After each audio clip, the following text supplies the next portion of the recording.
Yeah, so the truth is, I was fresh. Like I see like other guys resulting like doing the mile like 800. So my plan was like to stay like second or third, like don't like get in boxes, and like the last 2 laps trying to go hard and like trying to hand that first. So kind of give like some space to the 400 legs, so we can like go in 1 second or something like that. This is what I did. So proud of our team. We did it here. This is what we've been waiting for a long time. That was, I think, the first side before the university.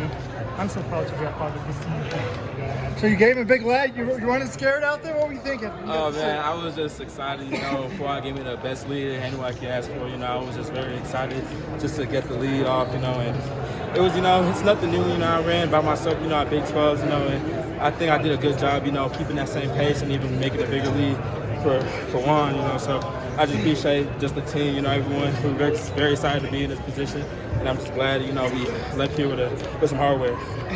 So when you got a couple second lead and you went out pretty fast, I was timing you. It was like 50.8, but you got caught. Did you realize like how fast the guy behind you was going? Like, or were you just trying to run a good pace? What was your mindset? I did know I was going pretty fast. I'm not gonna lie. That was my plan from the beginning because a couple of weeks ago I did that in Big 12 and it turned out pretty good. I felt like my legs could handle that pace, even though it's not like a pace I really trained for. But just for keeping the lead, I had that plan. So I did know the other guy. I don't remember who it was. I was pretty sure he was going extremely fast. And so after he passed me, I just decided to stay behind him for another lap, just kind of chill there.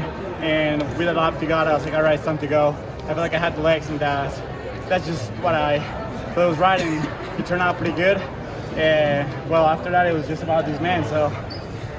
The best anthem. So you decided to scratch the mile to be fresh for this DMR. Yes, sir. When you got the stick with the big lead, how did you focus on just running a whole race by yourself? Well, in high school, I was used to soloing, so coming here, I just knew that if I kept a good, consistent pace, then I would be able to hold it. Dave told me earlier this morning that we don't need to go out too fast because of altitude. So basically, I think you get like a 5-second conversion for the mile. So the plan was just to go 29s, 30s, and if there was people with me, maybe I would have kicked faster at the end, but I'm happy with it. These guys gave me the lead with, I think, like 3 seconds, and I kept it. So other than that, they did all the work, and I just had to finish the job. Could you hear your split? Was Dave yelling them out? At one point, I heard him. I think my first quarter was 58, but after that, I kind of had tunnel vision. I didn't hear anything. I was just running and having fun. So when you're thinking about getting the baton, like, did you want to have a big lead like that, or is that kind of scary to have a lead like that? Not really. I mean, I think it's the same regardless. You just got to go out there and perform. And if you perform, then good results will happen. If we would have told you after that Arkansas qualifier where you guys lost to Washington, that a few weeks later you'll be NCAA champions, what would you have thought? I honestly probably wouldn't have been shocked. I knew we were good enough to win all season in practice. We've been saying how we were going to come back and win the DMR leading up to it. So we had the confidence. So I think nothing would have changed at all. So you happy you sat out the individual win? Oh yeah, I'm happy with the way things went. Now we got a big race coming up tomorrow that we got to go get prepared for. All right, guys. You the 3K? Yeah, Yes, we're sir. going to win 3K tomorrow. What are we going to see there? We want to win. We want to win. win. Yeah, Hey, this is what we got here. You got to dream big and believe, and good things will happen.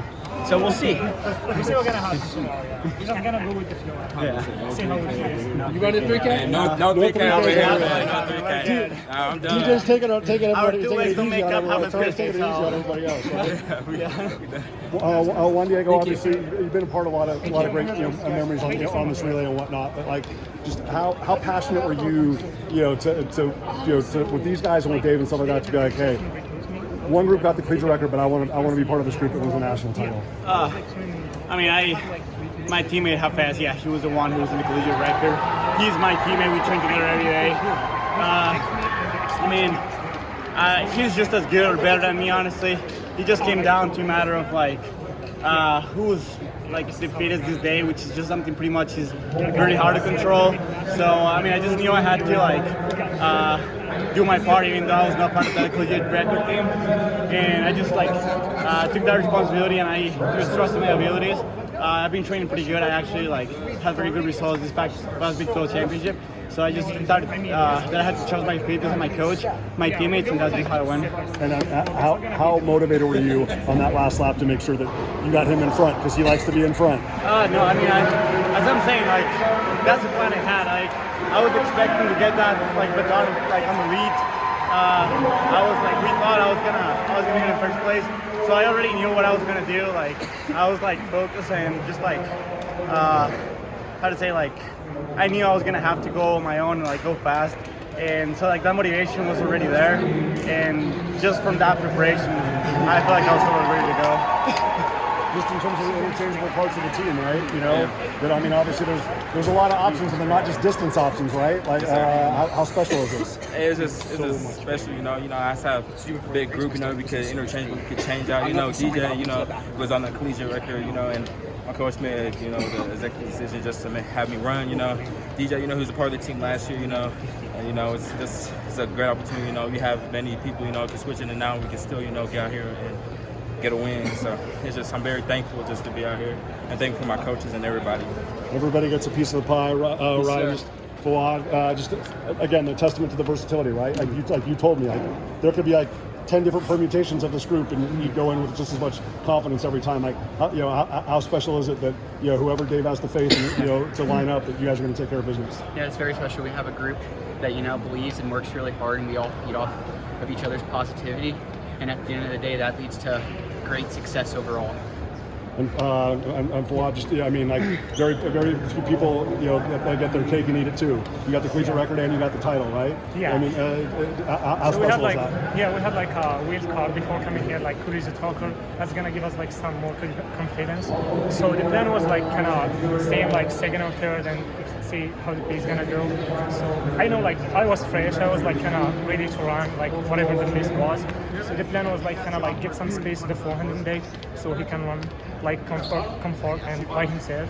So we know we have Shelby in the lap in the anchor. So we kind of safe if we give him 1 second lead, we're gonna win that.